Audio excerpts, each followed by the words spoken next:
News की team आपको दिखा रही है हरियाणा के गृह मंत्री अनिल विज का एक्शन मूड। देखें स्पेशल रिपोर्ट कृति भूमि न्यूज़ के साथ। हरियाणा के गृह एवं शहरी स्थानीय निकाय मंत्री श्री अनिल विज ने नगर निगम गुरुग्राम के कार्यालय का औचक निरीक्षण कर लापरवाही बरतने वाले 2 अधिकारियों को निलंबित करने के आदेश दिए हैं। इसी प्रकार नगर निगम के आयुक्त मुकेश कुमार आहूजा के कार्यालय में देरी से पहुंचने पर भी उनसे भी जवाब तलबी की है। अनिल विज सुबह लगभग 10 बजे औचक निरीक्षण के लिए नगर निगम के कार्यालय में पहुंच गए थे और सबसे पहले नगर निगम आयुक्त मुकेश कुमार आहूजा के ऑफिस पहुंचे तो वो अभी नहीं आए थे और जैसे ही वो आए तो अनिल विज ने जवाब तलबी करते हुए कहा, आप खुद ही दफ्तर लेट आते हैं। एक्सटेंशन पे तो रिमूव करो इसको। ठीक है, रिमूव करो। धर्मवीर मलिक, ये लिखो भी, एक्सटेंशन ही खत्म कर दिया। इलेक्टेड मेंबरों की चिट्ठियां धक्के खा रही हैं तुम्हारी सीटों पर और तुम वेग जवाब दे रहे हो। इलेक्टेड मेंबर हैं, ये एक्शन है, एक्सटेंशन लोगों ने चुन के भेजे इनको और मुझे गलत बता रहे हो कि मैंने एस्टिमेट बना दिया, मैंने ये कर दिया। रिमूव करो इसको। इसकी फोटो खींच के रख लो दोनों। आज मैं 10:30 की मीटिंग के लिए जब आ रहा था तो रास्ते में मुझे मैसेज आया कि दफ्तर में मंत्री जी आए हुए हैं। तो रूटीन में तो कई बार आना जाना लेट सवेर हो जाता है क्योंकि मेरे पास 3 कार्यालय और कैंप ऑफिस का कार्य रहता है। तो आया तो फिर मंत्री जी से बात हुई तो वो उस वक्त निरीक्षण कर रहे थे। निरीक्षण के दौरान उन्होंने अकाउंट्स ब्रांच का कार्य देखा, इंजीनियरिंग ब्रांच में गए, इधर से जिस फ्लोर पे हम बैठे हैं यहाँ भी कुछ जो ऑफिशियल्स थे मिनिस्टीरियल स्टाफ उनसे भी उन्होंने इंटरेक्शन की। तो यहाँ की कार्यप्रणाली के बारे में उनकी जो ओवरऑल प्रतिक्रिया थी वो संतोषजनक नहीं थी। तो उन्होंने जो आज हमें निर्देश दिए हैं, एक तो ये कि 20 जुलाई को सभी कर्मचारियों ने क्या क्या काम किया, हर कर्मचारी अपनी एक सेल्फ रिपोर्टिंग करे। उसके बारे में मैंने सभी जो वर्टिकल्स के इंचार्जेस हैं उनको कहा है कि अपने अपने स्टाफ के सबसे सेल्फ सर्टिफिकेशन लेके सेल्फ डिक्लेरेशन और उसकी हमें वेरिफिकेशन रिपोर्ट भेजें कि सारे एम्प्लॉइज कवर हो चुके हैं। दूसरा, कुछ पीछे पेमेंट्स थी इंजीनियरिंग वर्क्स की। इंजीनियरिंग वर्क की जो पेमेंट्स में कुछ फेक जो लगे हुए थे दस्तावेज, वेरिफिकेशन रिपोर्ट जो एमसीज की, वो रिपोर्ट आई थी। जो इंजीनियर्स ने डीजी पे डाला कि ये सेटिस्फेक्शन रिपोर्ट है एमसी की, वो नहीं थी। तो उसके बारे में उन्होंने वो ऑर्डर दिए एफआईआर रजिस्टर्ड कराने की, जो हम अभी प्रक्रिया कर रहे हैं। 2 लोगों को सस्पेंड भी किया गया सर, क्या कुछ किस कारण को सस्पेंड किया गया? मैं सारी बात बता देता हूँ, फिर आपके प्रश्नों का जवाब दे दूँ। तीसरा, उन्होंने निर्देश दिए हैं कि हर एक का अटेंडेंस रजिस्टर कंप्लीट होना चाहिए और हर ब्रांच के अंदर एक मूवमेंट रजिस्टर होना चाहिए, क्योंकि कुछ ऑफिशियल्स जो अपनी सीट पे नहीं थे, क्योंकि है तो सारा फील्ड का भी काम है, कोई इंजीनियर है फील्ड में जाता है तो ज़रूरी नहीं सीट पे हो, मूवमेंट रजिस्टर में उसका इंदराज ज़रूर होना चाहिए। ये उन्होंने निर्देश दिए हैं जिसकी हम पालना करेंगे।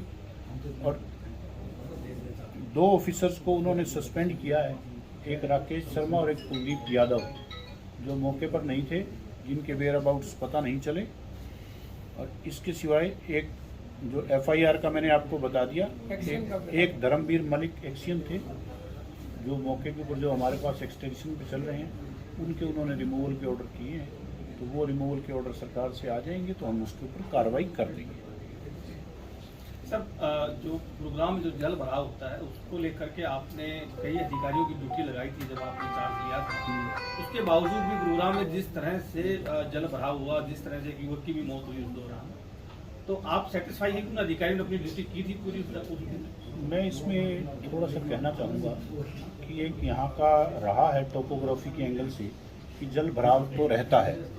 जो हमारा प्रयास ये था इस शॉर्ट स्पैन में कि पानी की निकासी जल्द से जल्द हो, क्योंकि आईएमडी के डाटा के मुताबिक 185 mm बारिश थी, परंतु ऑफिसर्स जो थे सुबह 4 बजे, पौने 4 बजे मैंने पहला फ़ोन किया था चीफ इंजीनियर को और 6 बजे मेरे पास रिपोर्टिंग आनी शुरू हो गई थी और 10 बजे जो हमारी बादशाहपुर ड्रेन है ये भर के चल रही थी।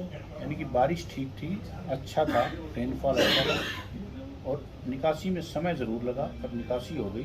जहाँ जहाँ बोटल नेक्स आई वो मौके पर रिमूव होती रही, क्योंकि जो मेरे पास रिपोर्ट आती, अगर मैं वो फॉरवर्ड करता तो 10 मिनट के बाद मुझे रिपोर्ट आती कि कंसर्न जो भी कर्मचारी अधिकारी हैं मौके पर पहुँच गए हैं। तो उस एंगल से जो निकासी में समय तो ज़रूर लगा, बारिश ज़्यादा थी और कहीं कहीं आज भी जो लो लाइंग एरिया है वहाँ पानी खड़ा है, जिसकी मुझे कल रिपोर्ट आती रही या सभी को हमने निर्देश दिए हुए हैं, वो वहाँ पे चाहे शक्कर मशीन हो चाहे उन्होंने पंप आउट करना है, जैसे भी है कार्रवाई कर रहे हैं। स्थिति अच्छी नहीं है पर कार्यप्रणाली भी ज़्यादा बुरी नहीं है। सर आप ये मानते हैं कि जो स्टॉर्म वाटर ड्रेनेज है या ड्रेन है नीरज एक मिनट 25 से 30 करोड़ के टेंडर हुए मई से जून जुलाई तक बिफोर मानसून, आप मानते हैं उसको अकॉर्डिंग हम जल निकासी कर पाए?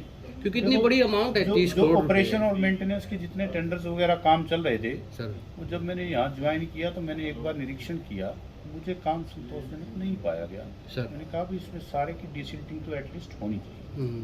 तो वो डिसिल्टिंग काफ़ी हद तक हुई, कंप्लीट नहीं हुई। मैं ये भी कहता हूँ, हालांकि बारिश थोड़ी सी लेट आई है, पर ये है कि जो पहली रेन है इसको किसी भी तरीके से हैंडल किया गया। तो किसी अधिकारी की नेग्लिजेंसी नहीं मिली सर? अभी तो बारिशें और आनी हैं। हाँ। जो पॉइंट्स हैं, जिस पॉइंट पे अब एक बार जल भराव ज़्यादा हो गया, जैसे अल्पाइन स्कूल का मैं बार बार कहता हूँ, अगर इस तरह किसी पॉइंट के ऊपर दोबारा आता है तो हम कोग्निजेंस तो लेंगे उसका। सर निरीक्षण के दौरान कुछ अधिकारियों ने अपने नाम की पर्ची तक फाड़ी, क्या कुछ इसके ऊपर निर्णय है? इसके ऊपर मंत्री जी ने आदेश दिए हैं कि इनके नाम को चार्जशीट करवाने के लिए रिकमेंड करें।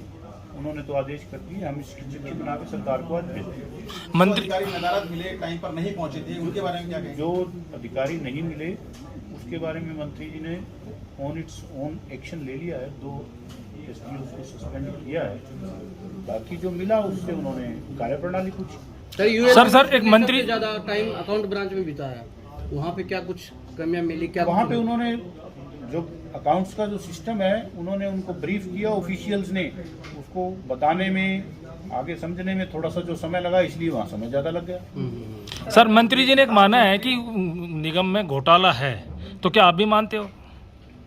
देखो फेयरनेस तो नहीं है, ये तो है कि हर काम इस तरीके से स्ट्रीमलाइंड या उस तरीके से तो नहीं है, उसमें इम्प्रूवमेंट की तो गुंजाइश निश्चित रूप से है।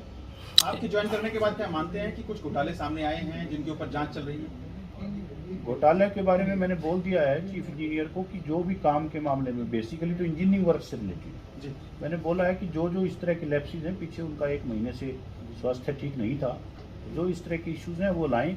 हम डिपार्टमेंटल एक्शन या कोई क्रिमिनल एक्शन भी लेना होगा तो निश्चित रखेंगे। एक सर मंत्री जी की रेट थी सर, क्या आपको लगता है कि इस तरह का जो काम है वो आप भी अपने स्तर पर कर सकते हैं ताकि आगे आने वाले दिनों में दोबारा दिन ना देखना पड़े? ये तो होना ही चाहिए। निरीक्षण तो एक प्रक्रिया है सरकारी कार्य की, निरीक्षण, सुपरविजन, मॉनिटरिंग, तो ये तो निरंतर प्रक्रिया है, चलती रहे तो इससे कार्यप्रणाली सुधरती है। एक मंत्री जी ने स्पेशल ऑडिट के आदेश दिए, वो कहाँ तक पहुँच पाई है? वो मंत्री जी के लेवल पे ऑर्डर होने हैं, हमारे पास अभी नहीं आए हैं।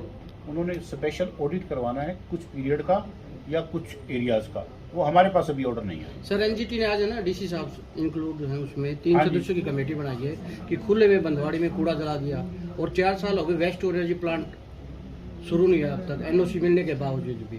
इसके अलावा जीएमडी को 750 करोड़ रुपए देते हैं, फरीदाबाद इको ग्रीन को दे रखे हर महीने। जब फरीदाबाद का कूड़ा वो उठा रहे हैं तो उसको नगर निगम क्यों पैसे दे? ऐसे जीएमडी को दे, ऐसे बिजली निगम का सारा तर्जार पूरे स्टेट का यहाँ से वो कर दिया सेटअप। उसके बारे में तो सरकार का निर्णय है, डेजिग्नेटेड फ्यूएल भी डिक्लेयर किया हुआ है गुरुग्राम को, पेमेंट तो उस वजह से हो रही है। जहाँ तक वेस्ट टू एनर्जी प्लांट लगाने की बात है, मुझे जगह देनी थी, एनजीटी का अक्टूबर में जो ऑर्डर आएगा, अप्रैल में सॉरी, उसके बारे में हम कार्रवाई कर रहे हैं, जगह खाली करवा रहे हैं ताकि प्रोसेसिंग हो, आरडीएफ उठे, कंपोस्ट उठे। एक सर ये सेक्टर 37 में सेक्टर 10 के सामने जो कूड़े के पहाड़ लगे हुए हैं, कितनी बदबू आ रही है, वहाँ से आम लोग जाते हैं, औद्योगिक क्षेत्र है, उस पर क्या कहना? वो तो उठ ही नहीं रहा, 3-4 महीने हो चुके हैं। जितना ये सैनिटेशन का है, मैंने अब नए अधिकारी की ड्यूटी लगाई है, हमारे 2013 बैच की IAS ऑफिसर हैं जसप्रीत को, उनको स्वच्छ भारत मिशन का मैंने इंचार्ज लगाया। साथ में जो DRO हैं वो उनको असिस्ट करेंगे ताकि सफाई व्यवस्था दुरुस्त की जा सके। इसमें कुछ कमियाँ थी।